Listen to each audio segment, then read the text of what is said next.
Right.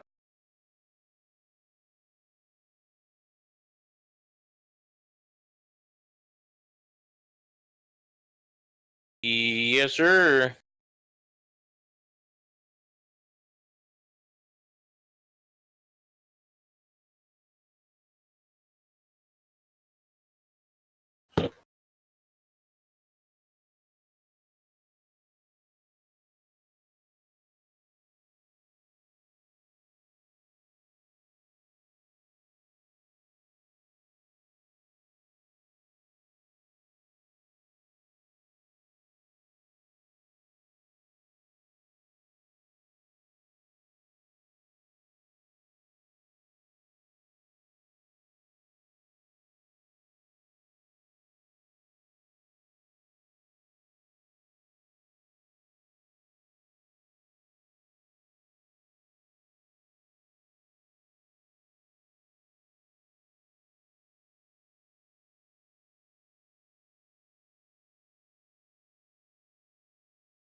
Let me double check.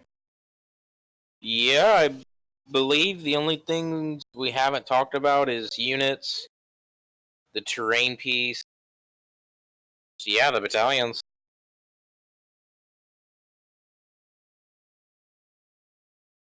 Did we? Okay.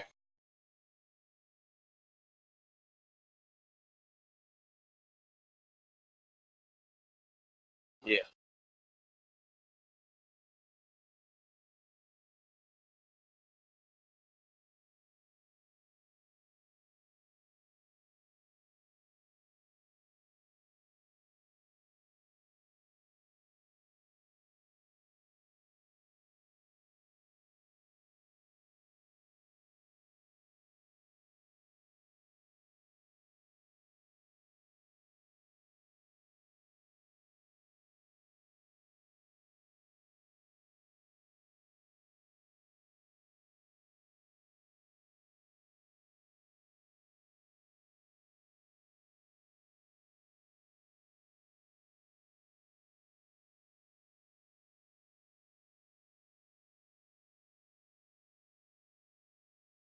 Indeed.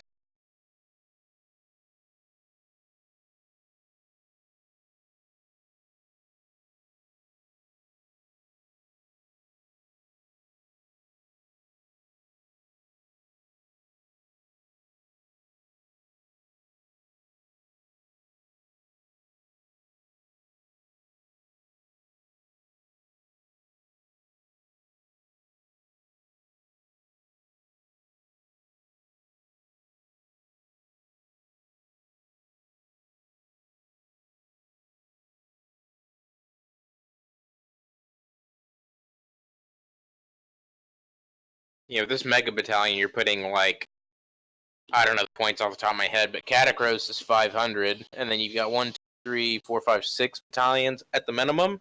So you're like, you're at least looking at maybe like 1,200 points a battalion. Well, character and then battalions. Yeah, like he said, you'll only ever see like big battles, maybe 3,000 point battles. I don't know if you'll ever see the 2,500 point match play.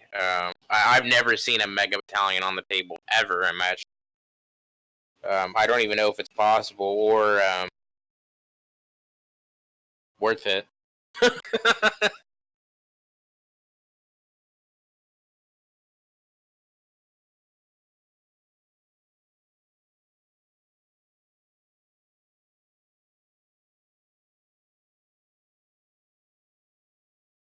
Yep, that's it. It requires Catacross, Archcavalos, Xanthos, or a Liege Cavalos, and then 1 to 3 Mortec Shield Cores, which isn't bad. Mortisan Trident, the 1 to 2 Catacrossian Deathglaives, one Aegis Immortal, or Aegis Immortal, 1 to 3 Cavalos Lance Battalions, and 1 Mortec Ballistari. So, I mean, this is like an army in of itself. And then you got to add in all the units on top of those battalions. So, yeah, I would say probably like 3,000 games, maybe. Gotcha. So I have my mic muted on the Twitch, so hopefully they can hear me now. Haha. Good point. Thank you. Yeah, so this battalion is just unbelievable. Yes, I know I'm a dork, but that's what I have people like you for. Yeah, I mean, the D3 Relentless Discipline points, like, it'd be cool to see this Mega Battalion on the table, but all that for D3 Relentless Discipline, like, when Catacross already gives you 3, I'm pretty sure, just stock, like, yeah, it's alright. I mean, yeah, you're gonna need all the Relentless Discipline you can when you got a huge, humongous army like that, but I'd be very interested to play a huge game. The problem is, very few people I've noticed in AOS want to play big games. People that play 40k like to play big games, but I think that's mostly because there's so much shooting and it makes it faster. Big games of Age of Sigmar would take you all day. Oh yeah, it'd be like we go to a GT and everybody's playing in GT tournaments, and there's like 2 guys playing a 2-day event of just one game. Yeah, pretty much. So yeah, I mean, it's cool, thematic. If you ever want to do some, like, hey, I got 10,000 points of Bone Reapers, I want to play it all. Here's your opportunity, basically. So we'll go down. So now each one of those little small battalions, we're gonna go over and talk about them, and so we'll show you what they look like. And the first one is the Mortec Shield Corps. Yeah. Ultimately, it's not that bad. So it's either you have to take either Vokmordian, which is the Feast of Bones character, which he's decent. A lot of people don't want to take him in match play, but I find him kind of fun to mess around with. You can take him, a Mortizan Bone Shaper, a Mortizan Soul Reaper, or a Soul Mace. And then you have to take at least, well, you can only take 3 units of Mortec Guard. You can't take 3 or more. And so the Soul yeah, Mason, it gives you 1 free use of Shield Wall, which is the Soul Mason the guy in the chair? The Chicken Walker chair, yeah, the ATS chair. I love it, man. Yeah, so is it once when I was putting it together, I was like, man, this is so interesting. So once per turn, you use Shield Wall command ability for a unit from this panel without spending. So I think it's an amazing battalion. Because when you don't have to spend a point on something and you just have an ability that you can just use, it is the points alone, in my opinion, pay for that. Yeah, most people, like, every Bone Reaper's army has to have a Bone Shaper. Being able to heal is huge. Being able to regenerate 1 move models is huge. So you could take, say, 2 units of 10 Mortec Guard and the third one be like 20, 30, 40 man unit. And this battalion would be worth it because that 20, 30, 40 man big unit could use the command ability for free. And then across that battalion, you get an extra artifact and extra Relentless Discipline.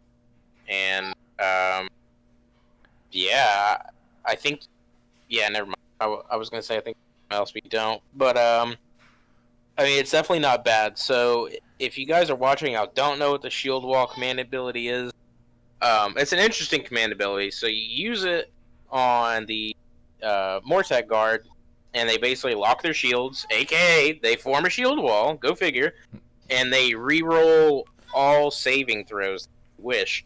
So not all failed saving throws, all saving throws, as long as you can pick up whatever save roll you want. So rerolls before modifiers don't affect this unit. So if you run like the Petrifex Elite, which really triggers people, they get like a 3-up save. And then you get a 3-up rerollable regardless of what Ren hits you. So, I mean, obviously if you get like Ren 2, it'll still change the save to a 5-up, but instead of, re-rolling 1 through 3s and, not being able to touch the 3s, even though you have a 3-up, because re-roll modifiers, now you can pick up all of them. Yep. So it does help. Also, greatly benefits Bone Reapers that you don't have to worry about putting Mystic Shield, or anything like that. Which is usually where they go. You can usually now throw Mystic Shield, if you have wizards, that is, onto your actual heroes rather than having to throw it onto a battle line. Which, that's another ironic thing about the army battle line choices. In its entirety are either the Cavalos Death Riders, which are or the Mortat Guard. So if you guys are not collecting Bone Reapers, you're going to see one of those two things, and you're going to see them in great number. So be ready for that. Yep. So I think it's one of the go-tos battalions. I'd have to say. So you'll see this battalion more than most, I think. And then you've got the next one, which is really interesting. I always look at this one and I thought it was really cool. Is the Mortis Trident, where you have the Bone Shaper, the Soul Reaper, the Soul Mason, and the Harvester. And then you get each Mortis from this battalion can attempt to cast one extra spell in your hero phase if it is within 18 inches of the Harvester from the same battalion, and that the Harvester is within 3 inches of any enemy units. I just thought that this is an interesting little battalion. I mean, so some of these battalions you might not get much out of. Cast an extra spell is pretty cool, but at the same time, there's not a lot of battalions out there that like focus just on heroes. So then it goes down to drop counts. So like, say you get like, okay, I just need something to make my drop counts lower so I can, decide to go first or second. Sometimes you might waste some points into another battalion, which really isn't wasting it because you're still going to get another artifact. You'll get a command point, but you can't use it. So, yay for that. But then you get some extra, little extra bonuses. So, I don't know. I don't think you won't see this battalion much, I don't think, in my opinion. No, I don't think you will either. The Soul Reaper himself, we'll go over the War Scrolls, so I won't say too much, but the Soul Reaper himself, I'm not very impressed with War Scroll-wise, even though the model is ace-looking. Rules-wise, I wouldn't take him for a Bone Shaper or a Soulmate. And then the cool part, though, is like the Gothizzar Harvester. They are this army's one of few monster choice. I don't think Catacross is a monster. I think the only monster is the Mortet Crawler. But the Harvesters themselves, they're pretty beefy. Yeah. They can take hits. They can dish out hits. They can dish out mortal wounds. They can regenerate your wounded units and stuff like that. Like, I wouldn't be surprised if you see like Harvester heavy armies, even though the recent FAQ did change that you can't use two Harvesters the same model to roll that 4 up, like bring them back to life thing. But still, like, we'll go over the War Scroll in a minute about him. But like, yeah, the Harvester is pretty beefy. Yeah. Maybe one day me and Ski can get together and do like a Monster Mash video where we just throw random monsters at each other and see who comes out on top, like a big battle royale. Yeah. But the Harvester could definitely go toe to toe with a lot of stuff and whip its butt. Oh yeah, easily. And it's one of the models out of those, like you're gonna see a lot of Harvesters, if not 1 to 2 per army. But yeah, cool model too. They look great, so we'll get to that too. And then you've got the next one, the Catacrossian Deathglaive. Yep. This one is interesting too. You got 2 Necropolis Stalker units, which are the General Grievous guys. And then the Morghast are the old Nagash models that was it the old meta was what Nagash and like 6 or 8 Morghast, whatever it was. But now they have their own place in their own home. We'll get to that too. But you take 2 Stalkers units and then a unit of Morghast. And then after armies are set up, but before the first battle round begins, if all units from this battalion are wholly within 12 inches of the battalion's Morghast area, you can move any units from this battalion up to 6 inches. So, I mean, you might see this. Yeah, for sure. I mean, it is only the first battle round, so to be determined how often you'll see it. Yeah, I would say you'd see this one over like the other one, the Trident, because you'll get another artifact. If you're playing more gas, of course, is a great one. The Stalkers, doing General Grievous Army, this is great. Slow, drop it goes down from a 3-drop to a 1-drop with 3 different units. So, and I think it's decent. It's decent. Yeah, if you want them to be fast moving, yeah, for sure. You could run big units, all 3 of these guys do, and have it be an army itself. Oh yeah, easily. So we got next. We've got. So it's basically the same makeup, except for instead of the Stalkers, it's the Guard. So it's the same kit. So it's the General Grievous models with the shields and halberds, with the Morghast, which are, I think, the other version of them. Yeah, these guys are the ones that negate mortal wounds on a 4-up or a 5-up. I can't remember. Gotcha. The Morghast unit from this battalion has a Soulbound Protector's ability from the Immortals Guard's War Scroll. In addition, when you use the Subbound Protector's ability for a unit from this battalion and the dice rolls a 5-up, the wound or mortal wound is negated instead of being allocated to a unit from this battalion. So what do you think of that? Yeah, it gives you a 5-up shrug save. It's pretty amazing. So what is the and then that's the Soulbound Protector's ability, correct? Yeah, that's the hero takes a wound and then one of the Immortals jump in and take it for him. Oh, okay. So then he gets a 5-up shrug on it, and then he can get a 6-up shrug from death. Insane. Oh man. So you might see this one. Again, any battalion with a Morghast able to go in there with I don't know. I think the Morghast finally got a home, which makes me happy. So then if people are going to run Morghast, they're probably going to end up running one of the battalions just so it's a smaller drop. So, but I don't know. I think it's cool. Oh yeah, for sure. Next one, the Lance. I like this one. This is the one I'm looking into. If you want to jump into this one. Yeah, so with Cavalos Lance, it's pretty much either Xantos, the named character on a mount, or Liege Cavalos, Deathrider. So, units from this battalion can charge even if they retreated earlier in the turn, if they're wholly within 12 inches of Liege. When the charge roll is made, in addition, once per turn, you can Deathrider wedge battalion without spending a relentless 1 point to do so. So just like the Mortex Shield Corps.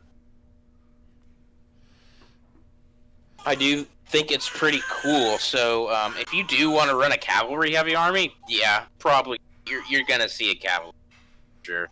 Yeah, maybe one, maybe even 2, because you could take more than one battalion of the same battalion. A lot of people don't. Yeah, it'd be interesting to see a Xantos led one and then a regular Liege cavalry led one. That'd be a lot of cavalry, though. That'd be just straight cavalry. That's how you would play. Yeah, it really would. Something I'm actually looking into. If I do anything, it will be cavalry. Or, yeah, I think I'll do cavalry. I always like the cavalry units anyway. Yeah, I think it's really cool. And the last one is really interesting too. I think we'll see some of these on the table. You got your Bone Shaper, your Mortek Guard, and then 2 crawlers. So you got your artillery piece. Roll dice before you allocate a wound or mortar wound to a crawler, and then from the battalion while it's within 3 inches of the guard. From the same battalion, add 2 to the roll if the crawler is within 3 inches of the Bone Shaper from the battalion. On a 4-up, that wound or mortar wound is allocated to a guard instead of a crawler. So, my first impressions with the crawler gets better the more damage it takes, correct? Well, with one of its abilities, not both. Gotcha. So this lets your crawlers last longer by shrugging off wounds. And so I think it's a really interesting mechanic, this battalion. I think we'll see I think some armies will have this in it because it is a lot of people want to take crawlers because of all their different shots. Of course, your guard unit, it's a battle line anyway, so you're gonna it's automatic. Bone Shapers, people are gonna take those, so it's kind of like a go-to. I mean, that's 4 units in 1 drop, so that can which shrugs unit wounds off crawlers under your unit, battle line, which then you can bring them back anyway. So it's like, okay, whatever. Very cool. I think it's gonna be interesting to see. Yeah, I'll have to play around with that eventually. I'm not sure. It'll have its uses. There will be times where you want stuff to take damage, and you're gonna be times you don't want it to. Oh yeah. So here's the man, the myth, the legend, the guy that is bringing the pain, the mini war boss of online gaming himself. Him and his little phases. So I'm gonna talk about the model. The model is amazing. We've seen pictures of it. There's been a lot of community posts on him. I think it's one of the better artistic models out there, in my opinion, just because they just keep getting better and better with their art and their style, I would say. Now, of course, all this stuff is done maybe a year to 8 months out before they even bring it out. So this has been out for a while. So I just can't wait to see what's new, what's coming out next. If this is the quality of the models from back then, I can't wait to see what they're doing now for later. You know what I mean? Well, we know what's coming next. Slaves of Darkness. Yeah, but they're not getting anything new. Okay, I take it back. They're getting the champions and the riders and then the Lord in the box set. But I mean, this is a brand new army. So I can't wait to see what they have in mind for the next brand new army. How's that? Yeah, for sure. I know a lot of people are pretty excited about Slaves of Darkness, so I'm waiting to see more about them. I'm a little disappointed that Mortals didn't come out for Slanesh. I was kind of upset that they did come out in a sense with that White Dwarf. Hi, daughter. But I guess Slaves of Darkness will be the treatment for Slanesh. That's generic chaos, I guess. But I'm waiting to see what else we get, because the sculpts we've seen so far, which is like a new character, I think Chaos Knights and Chaos Warriors, they all look excellent. But I'm waiting. I'm holding all my doubloons, and I'm waiting to see what else they're gonna showcase. Oh, I haven't seen anything else after the new year. Yeah, me neither. So, but Catacross, man. Catacross, 20 wounds, 4-inch move, 3 up save, 10 bravery, bunch of different attacks because of different people on his base. When he takes more damage, he loses dudes, but then gets other stuff. I think we're gonna see people take him. Oh yes. I would sound ridiculous if I said they wouldn't take him. I mean, he's better. He's a better model character point wise than Gordrak and Ironjaws, in my opinion. And he's what? Oh yeah. The point cost is between the two are not much difference. I just, man. The one thing I enjoy about this character the most on his attack profile is the shield, because the shield actually has its own ability. When he takes wounds, he'll be able to use his shield, but it's like a last resort. But it's like a shield bash, and it's deadly. I mean, let's see here. How many attacks was it? 4 attacks, 3s, -2/2 for shield. Yeah, when he finally gets off the podium to fight, yeah, he's a close combat monster. Yeah. One of the cool abilities too is if the unmodified hit roll of attacks made with the shield and Mortis is a 6, that attacks inflicts 2 mortal wounds on the target in addition to any normal damage. Pretty juicy. Wow. Really? Not only does 2 damage at -2, 3, 3, it also gives you mortal wounds on a 6. Yep, and then you got to look at his command ability. If Catacross is the general, which he should be, and if you're running him as a general, I would say always run Mortis Praetorian so you can ability for the entire army. But giving everybody +1 to hit and +1 to save Mortis Praetorian units, that's disgusting. That makes Catacross a 2-up save 20 wound character. and then all of his attack profiles, all of them hit on 2s. Yep. And that's pretty ferocious. Yeah, it's just, I mean, he's got a lot going on. Of course, you see that, but he has a lot going on his base. You know, the different characters. So basically, the different weapon profiles are the different characters on the base. But man, like straight up, he's gonna be crazy. Like once per turn, you can roll a dice when your opponent receives a command point, and if you do so on a 4-up, they don't get it.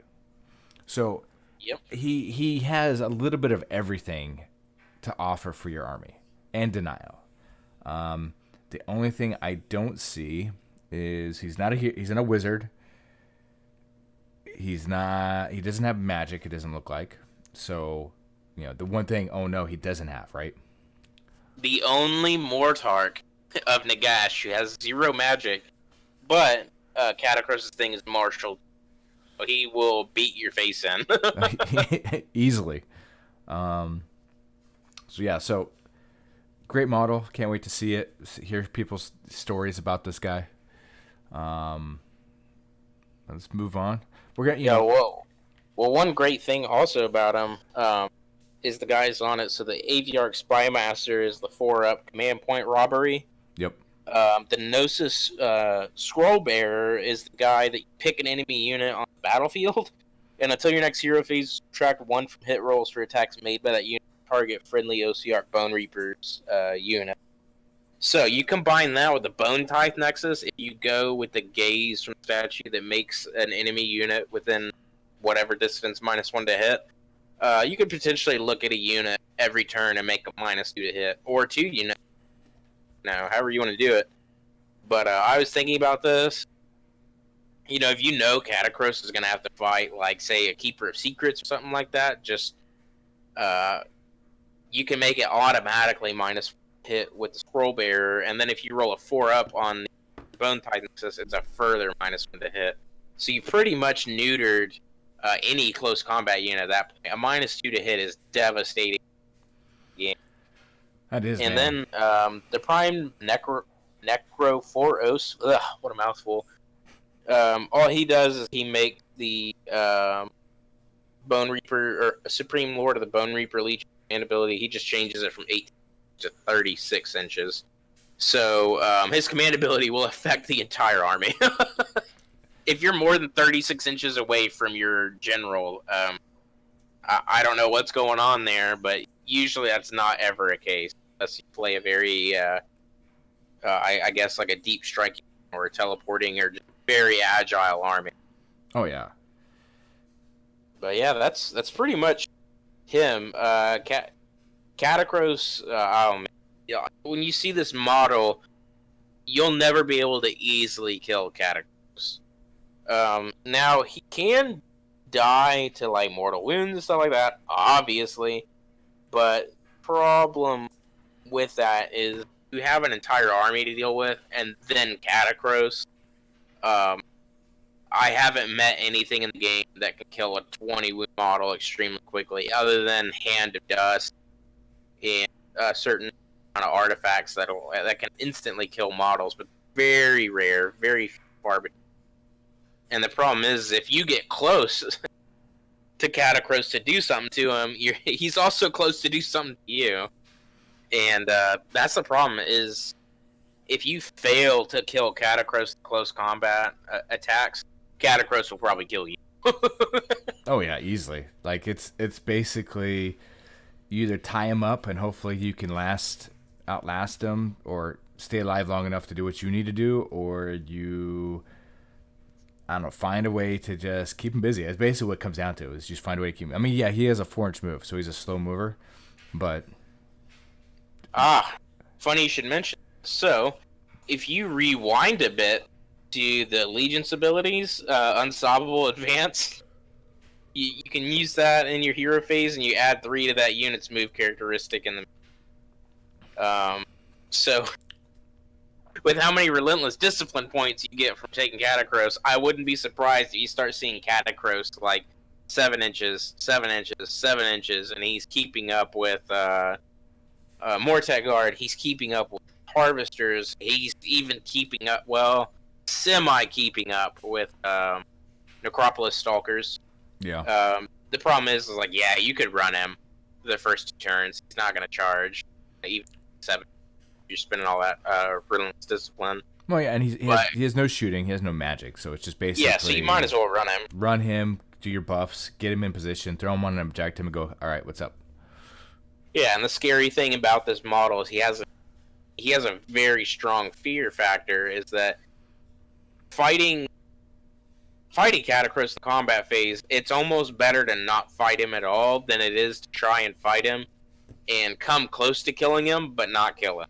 Yep. Because when you come close to killing him, he's going to go Super Saiyan and then destroy you in the combat phase. And then he can heal after that. Yeah.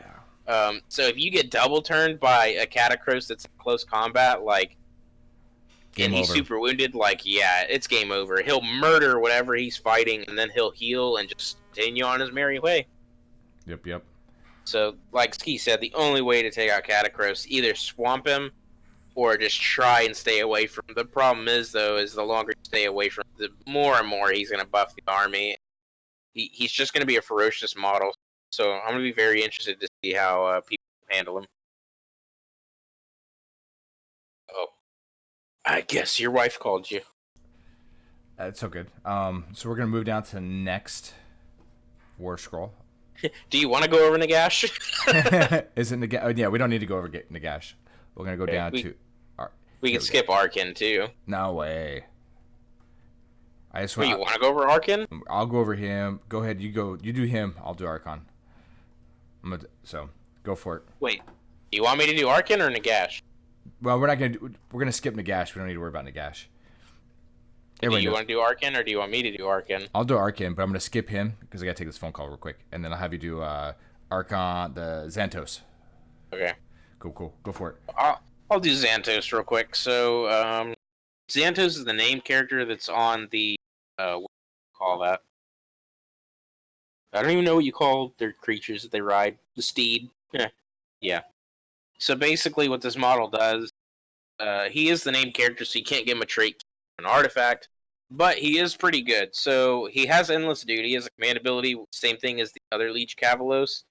And I do believe that Catacross also has that ability. Double checking, yes. So Catacross and Xantos both have the same command ability, just like the Leech does. Stock. The difference with Xantos is, I think he's a tad more expensive, like 20 points. The Dark Lance, the damage characteristic 3 instead of 2 if it charges. The Dark Lance being 2-inch range, 3 attacks, 3 threes, Rend 1, 2 damage. The Rend 1 is a little bit of a but this isn't exactly a monstrous like close combat character, but he is mainly a support character. We'll see why in a second. So Hatred of Living, reroll wound rolls of 1 for attacks made by this model that target order and destruction units, and you reroll any wound rolls target chaos. That's pretty good. Unstoppable charge. Whenever this model makes a charge, 1 to the model and roll a number of dice to the charge roll for that charge. It's like ogres, and for each 6 that enemy unit suffers a mortal wound. In addition, this model can move an extra 3 inches with piles in if it made a charge. So, pretty quick. Yep. He can definitely keep up with Cavalry Death Riders. Endless Duty is you basically pick a Oseok Bone unit wholly within 12 inches, and you add 1 to the attack characteristic of weapons used in either the shooting or the combat phase. Instill Their Breath is another one of his unique command abilities, which is if you use this in the shooting or combat phase, pick 1 friendly Mortis Praetorians unit that is wholly within 4 inches. Reroll wound rolls with 1 for attacks made by that unit that target order and destruction. Reroll any wound rolls for attacks made by that unit. Chaos. So, that'd be pretty brutal. Anytime you can reroll wound rolls, that's pretty good. Well, and I believe this is one of the only... there might be 1 or 2 other units, but that has specific stuff that targets Grand Alliances. Yes. Which is amazing. Yeah, for sure. You could see that this army would struggle a little bit. Well, I mean, death versus death games are very grindy, usually pretty boring. Yeah. But yeah, like if you are running a Arch Cavalry Xantos army list, and you go up against another death army, like yeah, your command ability there is completely useless. But against all the other Grand Alliance, yeah, extremely cool. If you throw reroll wound rolls onto a big unit of Mortek Guard with Naderite Blade, it's gonna be a whole lot of death. Reroll wound rolls on Stalkers, that's a lot of death. Throw it onto even Mortek Crawlers. If you're nervous about that 3-up, wound roll failing, or is it 2-up? We'll go over that in a second. Doesn't really matter, but yeah, Yeah. that's a whole lot. And just carrying on real quick, also the Liege Cavalos, almost the same exact thing, except for that big spear. He gets a Commander's Blade, Yep. which is pretty decent. And then he gets Unstoppable Charge. So basically a watered down version. And he has 2 less movement. Oh, does he? Yep. Never noticed. Oh, he does. Yep. Yeah, his mount didn't eat a hearty breakfast. No, he's kind of famine. Yeah. Yeah, it happens when you're dead. Yeah, right. Great model. You're going to see Xantos on the field a lot, I think. Yeah, sure. Especially for the Cavalier, because you get the War Scroll Battalion, plus, all the horses and then all of his abilities. I think it's going to be great. I'm going to scroll up real quick. So I'm not going to go. I just want to point out that this guy is a beast. So if I do the Cavalier type army, Archon is going in that army. Now, yes, he's the only wizard, and a lot of his stuff have no benefits on wizard-wise because he'd be the only one. But I just want to point out, like, his damage table, the Staff of Spirits, +2 cast, +2 unbind or dispel. Like, I love the fact that he added, I don't know if it's added, I haven't been there before or not, I'm not sure, but just the whole, like, he would be the answer in those armies that don't have magic. It would be him. Because he's still disgusting. Absolutely. In close combat. He's got spells. He's got the movement. He's got the durability. I mean, I think he's a better choice, in my opinion, over Nagash if you're going to take somebody. Point wise, and plus he has fly as well. But for the point cost and what he can do, I think is great. Let's see, what was it? So like his command ability, like, so you won't have to worry about his command ability, which is great. Like, he's there for your magic buffer. Curse of Years has a cast value of 6. I think that it's a great dice. Great spell. Pick one enemy unit within 18 inches.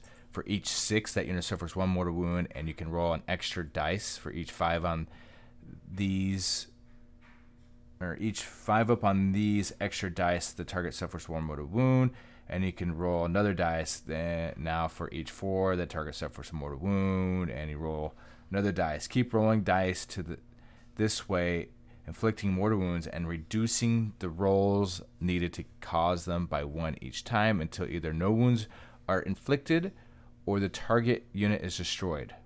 A roll of a 1 always fails to inflict a mortal wound. So he's your, okay, fine, you're gonna die, like, I think it's great. I don't know the probability of killing something really quick, but he's gonna do damage with that spell every time. Oh yeah, for sure. And he's one of those things that can delete units that have hard time killing that spell alone. I think that would be great. It's kind of like Foot of Gork, in my opinion. I mean, it's a little different mechanic, but like, Foot of Gork, it all relies on your dice roll. D6 more wounds on a 4-up, take D6 more wounds on a 4-up, take D6 more wounds. That just keeps going.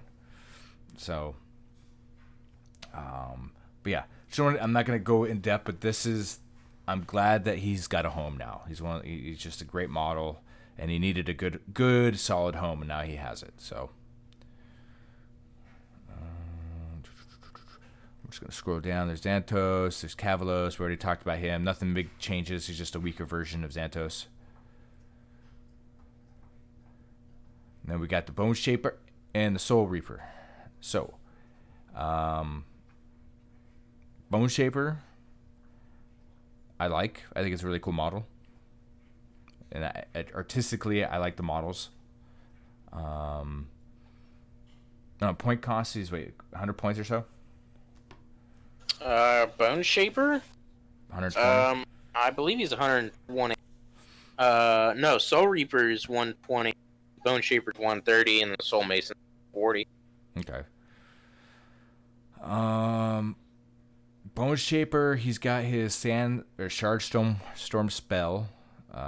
Casting about 5, pick the enemy unit, roll 1 dice for each model in that unit that's within 18. Within 18 of the caster, invisible. For each 6, the unit suffers mortal wound. He can cast 1 spell in the hero phase, attempt on buying 1 spell in the hero phase. Of course, he knows all the Mystic Shield, Arcane Bolt. He's got the in the hero phase, pick 1 Osiarch Bone Reaper unit within 6 inches of the model. You can either heal up to 3 wounds that have been allocated to that unit, or if no wounds have been allocated to that unit, you can return a number of slain models to it that have a combined wounds characteristics of 3 or less.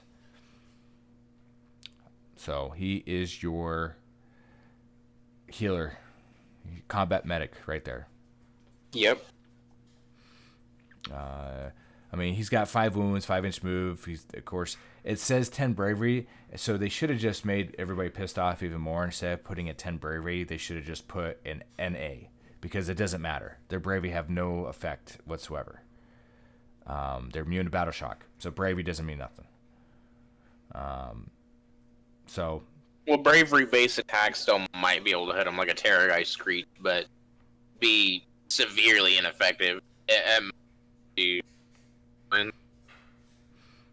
Because it would be an unwounded Terrorgeist roll is at least a flat 6 plus 6. So if you rolled a 6, that'd be 12 minus mortal wound. Not worth it at all.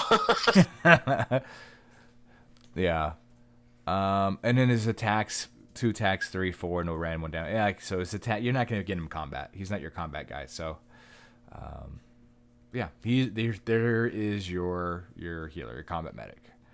You want to go over the Soul Reaper? The Soul Reaper, pretty much. I'm not too impressed with him. So he is kind of like a Bone Shaper. He doesn't heal, but he is much more fighty. His ability, or not his ability, his spell though, Soul Blast, is pretty cool. Casting value 7 is successful cast. You either roll 1 dice for each unit within 3 inches of caster, or you roll 1 dice for 1 unit 18 that is visible to him. On a 1, nothing happens. On a 2 to 3, that's 1 mortal wound. On a 4-up, that unit suffers D3. So, it's alright. You can use that to go after heroes. Basically like a more difficult version of the Arcane Bolt, but you don't need to get a 10 or more to do D3. Yep. But, I mean, it's alright, but where he really shines is if you're able to like stick him in between a whole bunch of different units. You can do that, and on a 4-up, the D3 portal wound everybody within inches. Potentially devastating if you get him in the right place. However, he's not exactly hard to do away with. 5-inch move, 4-up save. It would be difficult to get alive.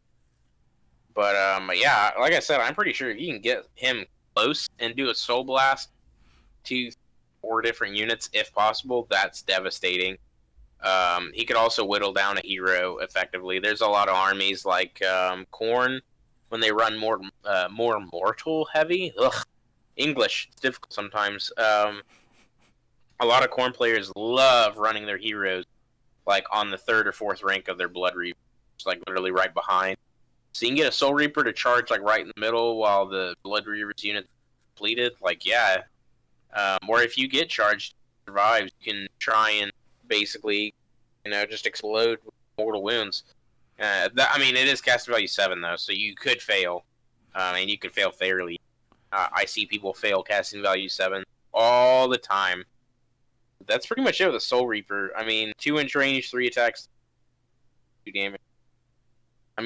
Not too bad, but the Bone Shaper is basically a medic, and honestly has Shard Storm, which is a better spell. I mean, I'll take a Soul Reaper every once in a while, but a Bone Shaper is an auto include, a Soul Reaper, if that makes. Oh yeah, hands down. Let's see here. Scroll down. Soul Mason. So go for the Soul Mason. I gotta check something real quick. I'll be back. Alrighty, so the Mortisan Soul Mason. So he's the guy on the very funky looking bony leg throne thing. So his ability start off with Mortec Throne. So at the end of your hero phase, you roll a dice for this model. On a 1, nothing happens. On a 2 through 5, this model can attempt to cast his Soul Guide spell, even if he already had a casting attempt that has already been made for that spell. He can cast it again. On a 6, he can cast it 3 more times. What Soul Guide is casting value 6. If you cast it, you pick a friendly Bone Reaper's unit wholly within 24 inches. And you can reroll hit rolls of 1 for attacks made by that unit at your next phase. So where you'll see a Soul Mason, probably in a Mortis Praetorian's unit army, when Catacross is present, he'll be giving the entire army +1 to hit, and then that Soul Mason will give certain a reroll hit rolls of 1s. So you're going to see units hitting on 2s, rerolling 1s, like the Stalkers. If you see a 6-man unit of Stalkers, rerolling hit rolls of 1s with their hitting on 2s, that's super brutal. You do that on big units of Morghast. You could probably do that on units of Mortek Guard, even though I'm not too sure how effective that might be. I'll have to play around with that. I will let you guys know. Ski, are you back? Okay, we'll just do Vokmordian then as well. Also, the Soul Mason, it's not too bad in close combat. The claws on the model itself, it's alright. 2 attacks, 4s to hit. -1 damage, and staff is 4s to hit, 3 attacks, rend 1, 3 damage. He's not that bad. The next up, War Scroll is going to be Vokmordian. So he's the guy from the Feast of Bones box set. He does have a shooting attack, 12-inch range, 1 attack, 3-inch, or 3 to hit, 2 to win, -1 damage, which is pretty alright. Contracting the Gash is start of the combat phase. You roll a dice on 5 up. You can pick one enemy model within 3 inches of Vokmordian. That enemy model cannot attack Vokmordian in the combat phase. So, like against a unit of ogres, that's nasty. Against heroes, that's nasty. Basically helps to ensure Vokmordian survive a little bit longer. Grim Warnings is another one of his abilities. So you subtract 1 from Brave characteristic of units while they're wholly within, while they're within 12 inches of the model, and subtract 1 from unbinding rolls for wizards to unbind a spell cast by Vokmordian. If an enemy general is slain within 3 inches of Vokmordian, for the rest of the battle, subtract 2 from the bravery within of units within 12 inches instead of 1, and subtract 2 from unbinding rolls for wizards attempting to unbind a spell cast by Vokmordian instead of 1. He can cast 2 spells and unbind 2 spells. His unique spell is Mortal Touch, casting value 8, which is pretty steep. If successfully cast, pick 1 enemy model within 1 inch of the caster that is visible to them and roll a dice. 5 up that model is a slain. The range of the spell cannot be modified. So, pretty nasty. It is a little difficult to cast, but on a 5 up, an unit or an enemy model within 1 inch is dead. Any model in the game, except for Gotrek, it would deal 1 damage. But it can particularly murder absolutely anybody. And that's the Soul Mason of Vokmordian. So, Mr. Ski, now that you're back, if you go over, I guess Mortek Guard, if you want to talk about them. Yeah. Let's see. Yeah, sorry with dogs and the wife and everything. So I got to jump up and run around, wait for the wife to get home. Mortek Guard are an awesome sculpt. For one, the new skeletons. Aesthetically, they're amazing. They have swords or spears with their shields. This is the battle line. 1 wound model is 4/4. This is where you have your shield wall, where you lock shields, you roll saves for attacks that target that unit until the end of that combat phase. So it's just until that particular combat phase. And then the weapons, unmodified roll of an attack made with these weapons, the blades or the spears is a 6. The attack scores 2 hits on the target instead of 1. 1 in every 10 can get a necro. Was it? He could be basically the sergeant. Add 1 to run and charge rolls for the unit. That includes any of them. Or no, that's the banner. Sorry, the banner, right? The banner is the run, and then you get the other guy gives you add 1 to attacks characters for the models with melee weapon. So you got your sergeant, and then you got your banner guy. It's real easy, simple. They get a discount if you take them in a mass group. I think 40 is the biggest unit group. 10-man units. This is the go-to. It's either going to be your guard, or it's going to be Death Riders. They're your 2 battle line. Again, both great models. With the riders, it's kind of the same dealio in some aspects. Of course, they're 5-man units. If you take it in the max units, you get a discount from these guys too. 1 in every 5 model can be the banner dude. Add 1 to run rolls and charge rolls. And then the other guy could be a sergeant. Add 1 to the attack characteristics of the model. You got the regular weapons again, like the battle line, the exploding 6s, and then you've got the wedge. You can use his command ability when a friendly Death Rider unit that includes a sergeant, I'm just going to call him sergeant, finishes its charge move. You can pick 1 enemy unit within 1 inch of the Death Rider's unit and roll a number of dice equal to the number of models in the Death Rider's unit. For each 5 up, the unit suffers mortal wound. In addition, in the following combat phase, the Death Rider's unit can move an extra 3 inches when it piles in. So, like I said, both units have a little bit of everything.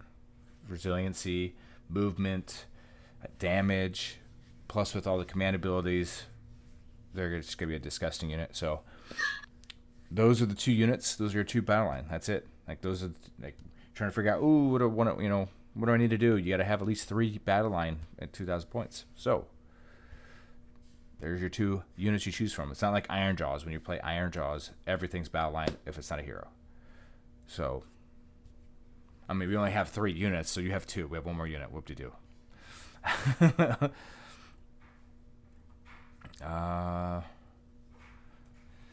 want to go after the guard? For the Immortus Guard, you mean? Yeah. Yeah, so the Immortus Guard, a lot of people I've seen not too impressive. They're like, I don't know if I'd ever take him. I'd probably take Necropolis Stalkers, but I'm gonna run a Mortis Guard at least 1 unit of 3 every once in a while. But I've got 6 built, and I'm gonna run 2 units of 3, maybe a unit. I don't know. I have yet to really play this army very much. So once I do, though, you guys will obviously find out a much more informed opinion from me. But as of right now, the Immortus Guard, I think they're pretty nasty. So their Dread Halberd is 2-inch range, 2 attacks. Ren 2 damage. Jeez. So they can definitely kick some teeth in if they need to. Their Naderite Battle Shields are 1-inch range, 2 attack, 4s to hit, 3s to wound, no Rens, 1 damage. But Deadly Combination, same thing that Mr. Catacross has. If the unmodified hit roll for an attack made with a Battle Shield is 6, that attack inflicts 1 mortal wound on the target in addition to any normal damage. What this basically is talking about, everybody, is Deadly Combination is whenever you're fighting with sword and board, spear and shield, whatever. When you're fighting with a shield, your shield is just as much of a weapon as your actual weapon. So with a shield, you can bash people, you can crush heads, you can smack people's weapons aside for the killing blow and all that stuff, and that's basically what it is. I wish you could see more units in this game attack with shields. You would think they would. A shield to the face is pretty deadly. Especially when a very strong person is doing it. That'd knock your teeth out. Yeah, it's not going to feel good. I mean, come on. Piece of metal or wood in your face, huh? Yep, and then Soulbound Protectors is that ability we talked about a little bit ago during the War Scroll Battalion discussion. So you roll a dice before you allocate a mortal wound to a friendly OCR Bone Reaper's hero while it is within 3 inches of this unit. On a 2+, you must allocate that wound or mortal wound to a friendly unit with this ability that is 3 inches of that Bone Reaper hero instead of allocating it to that Bone Reaper's hero. So they basically absorb damage on the roll of a 2+, which is really nasty. But then that War Scroll Battalion, normally they would just take that damage and get your death save. But with that battalion, they'd get their 5+ save, then they get a 6+ death save after that. So basically, what you would consider doing is if you have Catacross, and then you take that battalion, you're going to have a unit of a Mortis Guard that is going to be having a 5+, 6+ save after Catacross gets a 2+, 6+ save. Actually, no, he would take his 2+ save. If it goes through, then it would fly on over to the Mortis Guard, and they'd take the 5+, 6+. But still, like, that's pretty bad. Yeah, and these guys have... And then not even that, they can also just stand next to a Bone Shaper, Soul Reaper, or whatever, any hero, and they'll be a very big thorn inside to a lot of different armies. And then, if you try and attack them to try and do away with that, they can fight back very well. Yeah, and thing to notice though too, so some people don't forget, they have 4 wounds, so you cannot heal these guys. So just don't forget about that. It's 3 and under for the healing, not 4. Yeah. But you're gonna have a bubble, a Death Star bubble of dead basically. That aren't gonna die. Oh wait, they're already dead. Da-da-da. Yeah.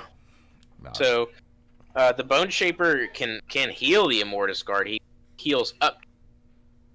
But if they're 1 wound models, he'll immediately bring back 3.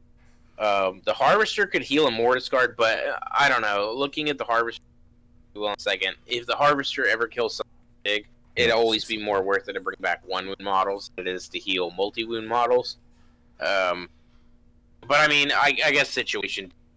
But still, I would always want to bring back more and more Mortec Guard. Sorry, yeah, he can heal. He can't. Let's see here. You know, within 6 inches. Can't bring him back. Yeah, bring him back. Sorry, that's what I meant to say. Sorry. Yeah, the Harvester could bring him back. We'll find out in a second. We'll go over their War Scroll here very soon. Yeah, right. Stalkers, they are just amazing. They remind me of the Tyrant, except for they are a unit, and a Tyrant is one model. So you basically get to pick an ability, and that's what they do for the. That's what they have. Serve for each that combat. Yeah, so the Tyrant has it for the whole game. These guys get it per combat. So they have some cool things. A lot of rerolls, which you don't have to spend. I think they did that so you can't, because you don't get to spend command points on rerolls now. So they give a unit that gave, ability to have rerolls. And then you get to hunt and kill. It's command ability. Pick 1 friendly stalker unit. You can reroll, run, and charge rolls for that unit while until your next hero phase. In addition, until your next hero phase, when the unit makes a move, it can pass across terrain features in the same manner as a model that can fly. So they have phase shifting, basically. Yep. So basically what this is, you can put stalkers on the other side of a wall, and then, boom, they can move through it. Yep. Which is potentially pretty nasty. Especially, like, you could use your Bone Type Nexus as bulwark, kind of breaking up your enemy's formations, making them kind of go around it. You keep a unit of stalkers right behind it, and the moment the enemy starts breaking apart to get around it, then come over to your turn. Just use that command ability, go over it, and then, do a good flanking charge. Yeah, these are going to be the alphas in a lot of armies. Like, this is what's going to do a lot of damage to people. Oh yeah, and then in a Mortis Praetorian and a Petrifax Elite army. In a Praetorian army, Catacross, he'll give them +1 to save. And then Petrifax Elite, they'll be plus save anyways. So they have a 3-up save at that point, and then you could probably use what is it called? Precision aspect, which improve rend and damage characteristics of this melee weapons by 1. Yep. You use that in your phase, and when the enemy comes to hit you in their turn, then you could use Blade Parry, which is reroll save rolls for attacks targeted. Just like the Mortek Guard, you don't reroll fails, you reroll. So a 3-up save that you can just reroll at will with Catacross or with Petrifax, and I mean, it gets pretty nasty. If you have a soul or a bone shaper nearby, that they're going to get healed. So they can tank at least decently, and they're pretty dangerous. Yeah. You want to try and avoid stalkers in close combat unless you know for sure you can severely neuter their unit by killing a majority of them or making them not be able to hit you very well. You just got to be very careful how you battles against stalkers because they're very nasty. Yeah. They're going to be a force to reckon with. The Morghast. Nothing's changed with the Morghast, right? I didn't see anything. But I don't play Death much, so... but there's the 2 versions of the Morghast that finally they have a home.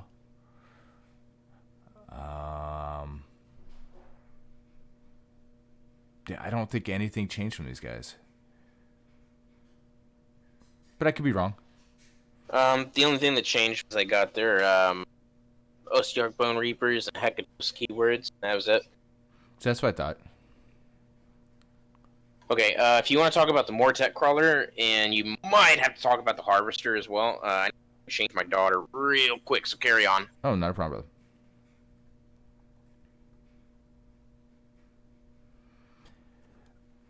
The Mortek Crawler, man, this model's amazing. I'm gonna probably get one just to paint. Just the whole idea, the whole like insecticide catapult with undead guys crawling over it. 12 wounds, 4-inch movement, 4-up save, immune to battle shock. That has different shots profiles, and I think it's just amazing model overall. So the necrotic skulls so they have a minimum range of 6. So anything that gets in their bubble, it's gonna have a hard time dealing with. Now it still has 6 attacks at 3 for 1 damage, but that's at 1 inch. But from 6 to 36, they have a 3 attacks, 2 threes, no rend, and they have, what is it? Dread Catapult. It's necrotic skulls, 5 damage. Then you got the Cauldron of Torment. You do not use the attack sequence for an attack made with that torment. Instead, pick one enemy unit that is in range of the attack and roll 1 dice for each model in that target unit. Add the modifier for the Cauldron of Torment shown on the damage table above to each roll. If the result is equal to or greater than the unmodified bravery characteristic of the target unit, 1 model from that unit is slain. So, very interesting. So the more it gets damaged, the dice changes, the modifier changes, right? And then you got the Cursed Steel, which is 1 attack. Instead of pick 1 enemy model that is in the range, roll 2d6, add the modifier for Cursed Steel. So there's Cursed Steel. So 2d6 plus or minus. If the result is equal to or greater than the wound characteristic of the target, it is slain. So this shot is something you're going to want to use when it's damaged. So it has 12 wounds. When it's taken 10 plus, then you get a +3 to that roll. So 2d6 plus 3. Potentially you can one-shot things with that. There is no save. It's just slain. It's gone. Disappeared. Zonked. I think it's going to be an amazing model. I've heard some really cool stories about this. people running 2 of them and basically slapping it on and killing big characters or big monsters like bloodthirsters and stuff like that with 2 crawlers together shooting at the same target. So the only thing is rank characteristic on their base attacks, but I mean 3 attacks at 5 damage apiece when it's not wounded at 2 3s. It's not too bad, man. Not too bad. Really good artillery piece. You're going to at least see 1 to 2 on every table, on average. And then you got the Harvester. So what's after the Harvester? Then you got spells. All right, so the Harvester, really cool model. A lot of different weapons. Really cool things going on with it. You've got, I don't know, it's just, artistically it's cool because it has a bunch of bodies on the back. It's like a corpse cart, but not. It has 10 wounds, 6 movement, 4 save, 10 bravery. Death's Head Maul is missile weapons, so its range on Death's Head Maul is 16 inches. So it has 4 attacks with a ranged weapon at 3/3 -1/1. That's really cool. They have your Soul Cleaver sickles. So the way this works is a single model is armed with one of the following weapon options. You either get the Soul Crusher, Bludgeons, and the hooves and the tail and Death's Head Maul, or you get the Soul Cleaver sickles, the hooves, the tails, and the head. So you have to choose between the Soul Crusher or Soul Cleaver. So different weapon options, different profiles. Well, okay, so they're both 1-inch range. They both hit on 3s. They both wound on 3s. They're both -2 rend, and they both do 2 damage. The difference is the sickle has... No, they're nothing. Maybe it's artistic. Let me look here. A lot of their special rules. So they both have 6 attacks each without being injured. The difference with them, though, is the sickles add 1 to hit rolls for attacks made with sickles if the target has 5 or more models. So then they start hitting on 2s. On the other weapons, if the unmodified hit roll for an attack made with Soul Crusher is a 6, the attack inflicts 2 mortal wounds on the target, and the attack sequence ends. Do not make a wound or save roll. And the target... So that is really interesting. So if it's a 6, that attack inflicts 2 mortal wounds on the target, and the attack sequence ends. Just done. You're done. Boom. Have a nice day. Where this thing shines too is the Bone Harvest, though. Roll dice each time a model is slain within 3 inches of this model. On a 4-up, pick 1 friendly Bone Reaper unit within 6 inches of this model. If you do so, and the slain model had a wound characteristic of 4 or less, you can heal 1 wound allocated to the unit. If the slain model had a wound characteristic of 5 to 9, you can heal up to D3. Or if the slain model had a wound characteristic of 10 or more, you can heal up to D6. If there are no wounds allocated to the models, to number of slain models to the which the combined model characteristic that is equal to less than the number of wounds you could have healed. So this is your healing engine for all models. The Harvesters can heal everybody. Bring people back. Really cool. Really cool model too. You're going to see at least 1 to 2 of these in every army, on average. They're no joke in close combat. They have amazing damage output. They have range. They have healing. They have exploding 6s. They have, they can add 1 to hit rolls. Another really cool model. A lot of utility. He's going to be a force to reckon with as well. Then we've got 1, 2, 3, couple spells, and then we have the profile. So we'll go over the spells. All right, I'm here. Cool. Just getting ready to hit the endless spells. All right. If you want to take away. All right. So for these spells, honestly, all 3 endless spells are really, really, really good. The Nightmare Predator, very interesting. So the Nightmare Predator is the big skeletal kind of spirit-looking creature endless spell. Basically, what the Predator does, whenever you summon it, it is predatory, so it can move up to 6 after it's set up. Well, one thing I need to explain is all these endless spells are soul linked. So, soul link means you must subtract 1 from casting rolls for wizards that are soul linked in the spell, which is whenever a Bone Reaper's model, it's a wizard that casts in the spell, he becomes soul bound to it. So he's -1 to cast anything else that he casts while he's bound to that endless spell. He cannot be soul linked more than 1 endless spell at the same time. So basically, if you take 2 endless spells from the book, you can't cast and have both of them active on the model. I mean, it makes sense. If the caster is slain, though, then the endless spell they are soul linked dispelled. The cool thing, though, and bear with me here, is when predatory endless spells are moved at the start of the battle round, any that are soul linked to a caster are moved first, followed by any endless spells that are not. Soul linked spells are always moved by the player whose army includes the caster that the spell is soul linked. The player that won the roll-off to determine who moves an endless spell first must move all their soul linked spells first, followed by their opponent. So if you're facing if you're playing Bone Reapers and you're facing an army that isn't Bone Reapers, they're not going to be able to do anything to your Soul Link spells, which is really cool. So the Nightmare Predator, it's always going to go after the enemy. They can't do anything about that, which is fantastic. So what the Nightmare Predator actually does move 2d6.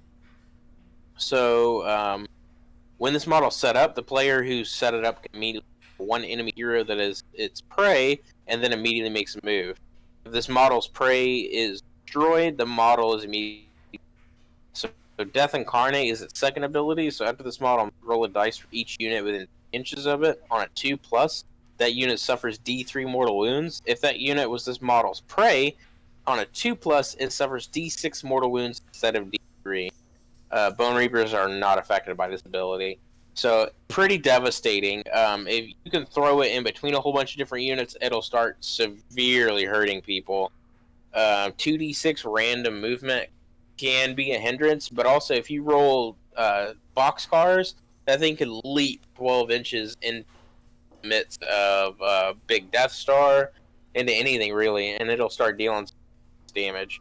That's pretty much it for the Predator. And the spell looks amazing too. I mean, yeah, it looks absolutely incredible. I just assembled it 2 days ago. It's sitting above me right now, and it's awesome. It's also pretty sizable, so those of you among us that are very talented converters, you could probably have a heyday with it.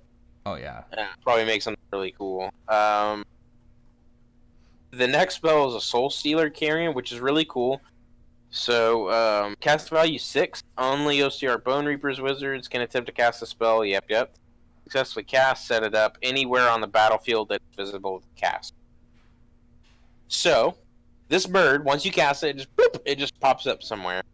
So, where this comes into play is at the end of each phase, roll a dice. If any chaos, destruction, or order models were slain within 6 inches of the model during that phase, on a 1 or a 2, heal 1 wound allocated to the caster soul to this model.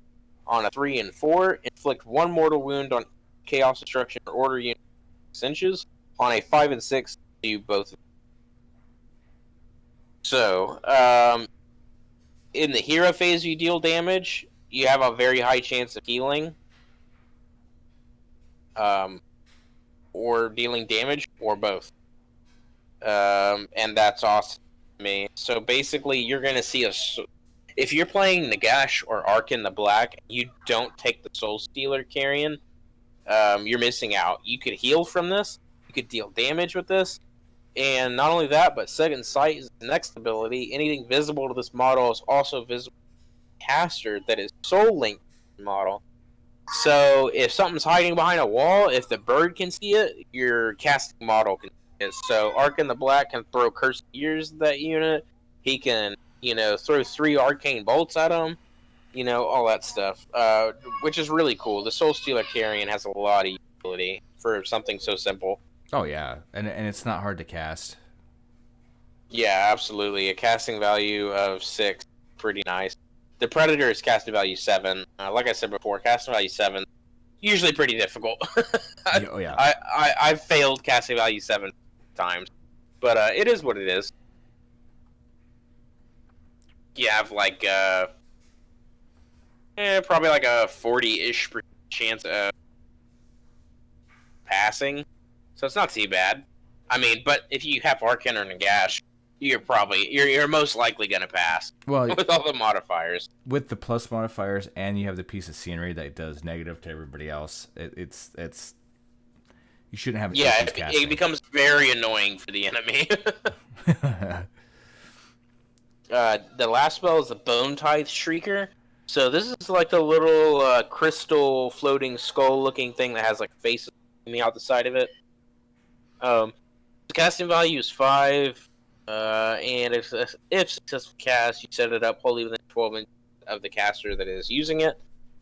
So abilities are the Portent of Doom. Subtract 1 from bravery of units that are wholly within, that are within 12 inches of the model. Bone Reapers aren't affected, and no escape. Add 1 to hit rolls for attacks made by Bone Reaper units targeting 12 inches of this model. So, like we were talking about earlier, if Catacross uses this command ability and gives a bunch of units +1 to hit, well, then you got the Bone Tithe Shrieker coming in, and it goes up a further +1 to hit. Excuse me. Try not to yawn as hard as I can. But basically, pretty much everything in the book, except for certain things, hits on a 3+. But when it comes down to it, if somebody's making you -1 to hit, the Bone Tithe Shrieker can mitigate that, make it back to what it was. But also, when it comes down to it, there's not a whole lot that's going to benefit from a +2. Where the Bone Tithe Shrieker will really help is if you don't have Catacross, if you don't want to take Catacross, if you just want to have a +1 to hit for attacks that target in 12 inches of this, yeah, definitely take it. The Bone Tithe Shrieker would also be, I would say, very useful if you want to run a crawler-based army. I think if you ran the Bone Tithe Shrieker in a crawler list, like 3 or 4 crawlers, it's potentially devastating. Because that would make the Mortek crawlers look across the board and be able to hit you on a 1-up. Ones always fail, but no matter what anything does, it'll always hit you at that point.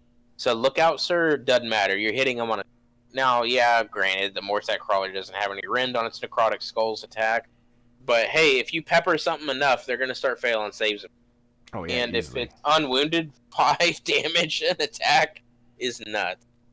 Yeah, 3 attacks, 5 damage each, yeah. Yeah, and so Bone Tithe Shrieker also very useful if you want to run anything in your Legion that doesn't get a +1 to hit. Unless you take that, it's extremely useful. It makes anything in this army almost a 2-up to hit. Everything else in the army that wouldn't hit on 2 at that point will hit on, which is just nuts. Other than that, like I'd highly recommend in a Catacross list, the Bone Tithe Shrieker probably not worth it. The Nightmare Predator, I think, in a Catacross list would be pretty scary. You have Catacross and his Legion approaching from one direction, and the Nightmare Predator is causing all sorts of hell amidst ranks. So, yeah. Plus, the Nightmare Predator is on a pretty big base too, so it could definitely disrupt movements. It could force the enemy to try and move away from it. It'll be really difficult, especially if you have units that are trying to stay back and hold objectives. The Nightmare Predator will just rip into them. Yeah, and that's pretty much it though for the endless spells. That's actually it for the Battle Tome. All we have left is points. Yeah, and I'm just gonna pull up the points. People that already have the book or have the app, they're gonna see the points anyway. Just get you an idea for the battalions range from 80 points to 120 at the max. Like I said, Catacross is 500 points. Like, unbelievable. Like that, just, I mean, why would you not take him? I mean, in some aspects, right? Yes, he's a quarter of your points. But then you got Archon. Let's see, where is he at? He is at 360. Again, another character. Like, why would you not take him? That is amazing. Of course, Nagash is still 880. That has not changed. The bonuses, though, for like the Death Rider. So the unit size is max is at 15, and it costs 480 points. For 5 of them is 180, and then the guard, it's what, 10 minimum, 40 max, the 130 for 10, but 440 for 40. So you're saving some points there. Yeah. But yeah, I think this is a army that can do a little bit of everything. Yeah, I absolutely agree. I think it'll change metas entirely. It's going to defeat. There are certain armies like Daughters of Cain and stuff. Daughters of Cain are going to suffer heavily at the hands of Bone Reapers. If you pull out a Mortek crawler list, like crawlers, Daughters of Cain are going to struggle hardcore. Not only will Necrotic Skulls be able to rip apart the basic battle line of Witch Elves Slaughter, but then the Cursed Steel or Cursed Stellae, whatever you call it, that attack that goes against the enemy wound characteristic. Oh yeah, those little tiny 5 wound models, the Slaughter Queens that cause so much havoc for everybody in a Daughters of Cain list. Say bye-bye to them. You better run more than one because you get one shot. Yeah. So it's only one shot per crawler, so he's going to kill one, so you better run 2 now. Yep. And then the problem with that is if a Daughters of Cain army with heavy focus on witches, which they normally all are, ironically, if you snipe out their Slaughter Queen quickly, those witches are going to lose out on so many buffs. And then you could have the 2 or 3 crawlers just start necrotic sculling the witches. They could even necrotic skull cauldrons to death, probably. The cauldron will get a 4-up save, I think is what it gets, but for every 4-up save fails, that's 5 damage. And it takes maybe 3 hits and it's dead. Yep. And that's not even that. If you don't run a crawler list, Mortek Guard are going to be a stone wall that people are going to struggle to get through. Daughters of Cain probably be able to get through them with sheer number of attacks and stuff like that. However, one thing I really enjoy about this army is the Mortek Guard are not only a stone wall, but when you fight with them, they'll fight back very well. So, like, 3 ups to hit, or 3 or 4 ups to wound, depending, and then -1 rend on, like, the Naderite blades, Great blades and stuff. Like, they'll rip into anything they attack. Then you take the Liege Cavalos or Catacros, and he gives them +1 to their attack value. Like, yeah, it gets really ferocious really quick. I have not seen what a whole bunch of Cavalos Death Riders do yet. I'd be very interested to see what they do in a meta. I might build that army, but maybe once I actually start playing the Gotta paint it first. Well, yeah, and I can't wait to see. I think this army, you're going to see abundance of this army everywhere, just kind of like we did with the Slanesh. I think if this is where things are headed in the future for newer armies, I'm not saying, redo armies is hard. They're hard to predict what they're going to do with, updating armies. Because it's a lot of old units, and how do you curve it, and how do you make it fair. But with this new army, I don't see fair. I just see, like, amazing. Like, it has, I'm an Iron Jaws player. I'm working on my Ogars / Maul tribes. And it's hard to see units do things better than what we're supposed to be doing. And so, it's going to be great. I wish between rerolls and save rerolls and bonuses and the point management is going to be the critical point for this army. Again, strategically, if you kill characters in any Age of Sigmar army, the army starts crumbling. For this army, you kill characters, it is devastating. Not as horribly as in some armies, because you have command abilities that units can use themselves. So that's a whole new little function that they got going on. But a lot of the bigger, badder stuff is the actual characters. They are the workhorse. But yeah, this will change the meta to a point of, like, I can't wait to hear and listen to people. I'm not gonna say complain or any of that. I want to hear what, I want to hear what bad happened. I want to know what happened. Like, don't tell me like, oh, my dice rolls failed me and this was, BS or whatever. Like, what happened? What was the scenario? What was the unit doing? What did you do to counteract that? What was the lead up to it? So what you're telling me is you want to film battle reports. We will eventually get some more battle reports in. I will, if not, or some teaching reports. I call them. I like my way of battle reports a little bit different. Most I like to actually be more thorough. Maybe explain of what's going on and why units are doing what. Yeah, absolutely. No matter how it goes, the dice is what they are. But yeah, I just think this army is going to be a game changer. I just can't wait to see what's in store for the newer armies. Yeah, neither can I. I'm very excited to be like on the table. Let's see. Do I have any information? I don't think I got anything else coming out that I know of. I mean, we got, like I said, Ever Chosen. We're waiting on that. Once we get some information, we'll get on. I'm still trying to work on a schedule. So until after the new year, we're just going to be jumping on and streaming. We might be just playing video games. We might be, like today we decided, I kind of decided, hey, let's do, let's cover the Bone Reapers first, and then we'll go back into playing some like Heroes of the Storm or something. But we're here for the community. That's the number one thing. So if there's something you see, and I'll say this every video, and you don't like it, instead of being negative and say, I don't like it, say, hey, there's a better way to do this. Try finding us a solution to fix the problem is better than just complaining about the problem.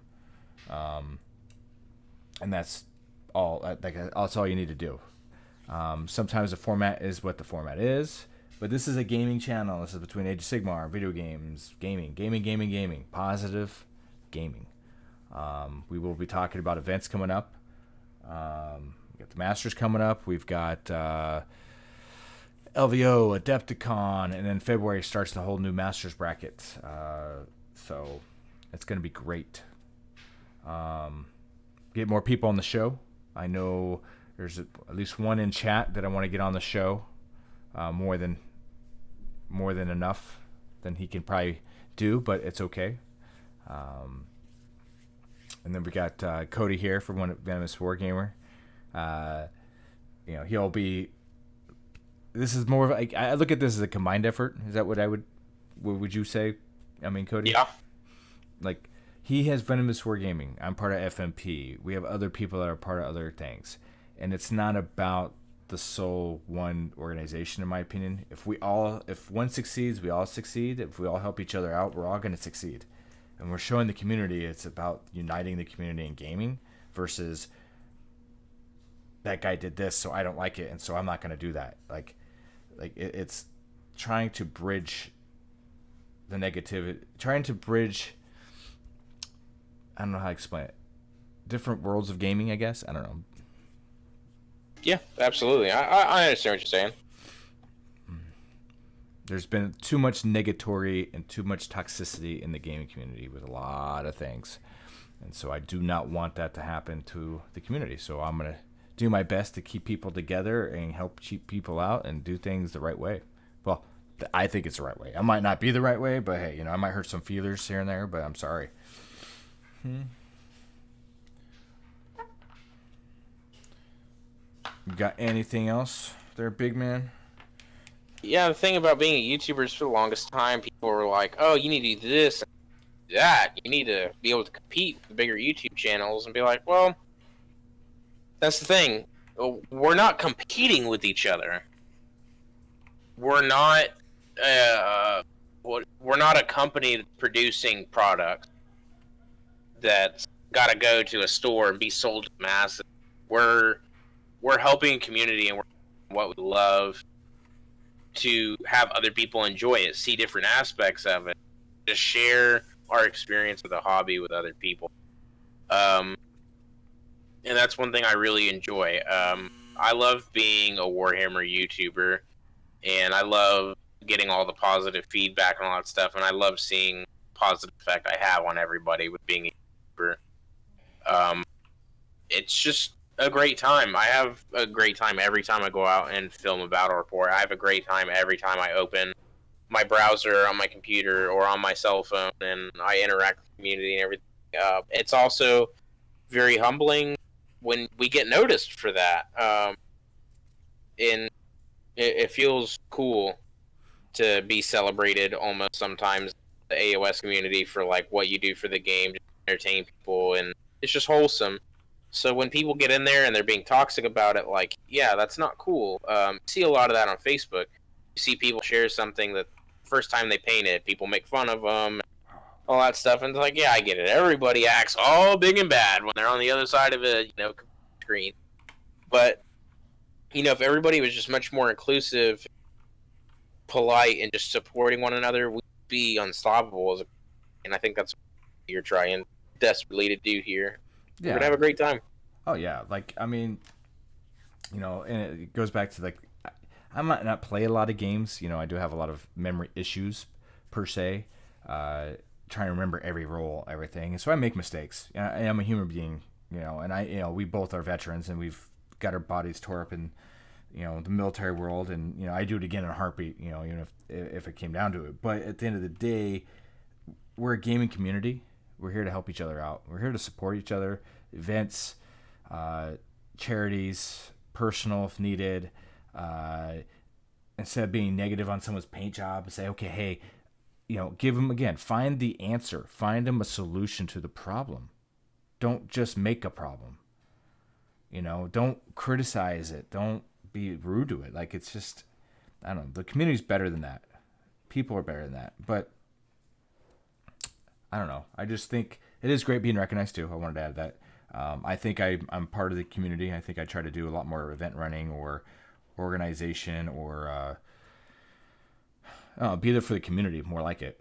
And it's just nice, getting recognized. Like, oh, you do Age of Sigmar events. Oh, you do this or you do that. Or, hey, I like how you paint that. Oh, I love how you paint that because I have my Instagram going. I've got, stuff I'm working on. I've painted a couple things for a couple individuals. And I don't mind it. Like, the best part about it is especially with painting, if someone says, hey, man, I know how you paint. I have no expectations. Just paint it. That free will, and then liking it when I'm done, and not like, maybe they might say, hey, can you change this a little bit? Cool, I could try to fix that a little bit, but they're happy with it. Them doing demo games, them finding resources for them, just even being a person to help talk to about things. Like, it's just great, being there for the community. Fortunately, this holiday season, I'm not going to be able to travel much like I wanted to because of personal reasons of family stuff. But, I had plans to go to, certain events, but I'm not going to this year. And that's fine. I got next year to worry about. Hopefully it works out better next year. But, yeah, between like Creature Caster, Monument with Jason and Jen on the U.S. side, being in partnership with them. I met them at LVO last year when I got to go. And then filled with application, became part of their partnership program. And so I love their paints and their models. I have their link is down below too, their info and their Twitch. I've learned more about painting watching his stream and asking him questions than I have I'm 38. I've been doing this hobby since I was 17, 18. So in that whole time, I've learned more from him since the whole time I've been in the hobby. And because he does the same thing. It's all about the community. It's all about helping and sharing and, help improving. So it's just, we have a great community, a big community. We have a friend, a guy I met in LVO last year. He's doing an event in March. I shared it with our Texas, Texas Age of Sigmar page. Yeah, I saw that. He asked me if I could help push that out, and I did. And there's people. It's getting traction in Texas, which is great. Support it, man. The United States is so big, but we have this hobby. It's almost like the military. There's 1% of the population joins the military, and then I meet somebody in, I don't know, we'll just say North Dakota that I met in like Augusta, Georgia 10 years ago or something. Like we end up knowing the same people or whatnot, which is really weird, or whatever the case is. Age of Sigmar is kind of the same thing, man. Tabletop miniatures is the same kind of thing as long as you have a positive part of it. Any of the events, any kind of tabletop, get rid of the toxicity and enjoy the hobby, man. Enjoy the people, have fun, right? So, what is the next project? Okay, I know what you're working on, but what model or what unit or what character are you looking at finishing first? For the Bone Reapers? Yeah, for whatever you're working on. Catacross. So you're gonna do him first, huh? Yeah, I've been painting while we're talking, some shields that I have extra from certain kits. More discard. I've been painting shields to try and get the down for the army. And then, the centerpiece models and first one I flew. So you go for the most dramatic one first instead of going for the easiest and then I'll work my way down. Gotcha. So I am almost done with the scenery piece. Like literally, like I just did some water effects in the bowl, and I think it looks pretty freaking gnarly. Grog. Oh, it looks like grog. I posted a picture earlier today about where I'm at, and I've done more work to it on my Instagram. But I think I'm gonna finish that first, like 100%. Then I'll go back to... Oh, and I did some painting on the Tyrant yesterday, too. I've got his skin tone and his armor's pretty much good, I think. And I think that's going to be... I can't wait. I just don't know. The basing is what's stopping me right now. Like, I don't know what to do with the basing. Well, if you're ready to play Heroes of the Storm, I got Michael Harness here. He messaged me Facebook, and he'd love to join us. And he's sitting here in my Heroes lobby. Oh, okay. He's been listening to us the whole time. Oh, okay. Yeah, we can still. I mean, we got people watching. I don't know if there's anything. Let me ask the everybody out there watching in the interwebs if there's any questions or anything they want to see, or we were just going over some Bone Reaper stuff. Part 2. Pretty much ended it. But if there's anything you guys want to see or ask, please go ahead. But I will switch it over to the heroes part. Yeah, we're still going to be talking about a lot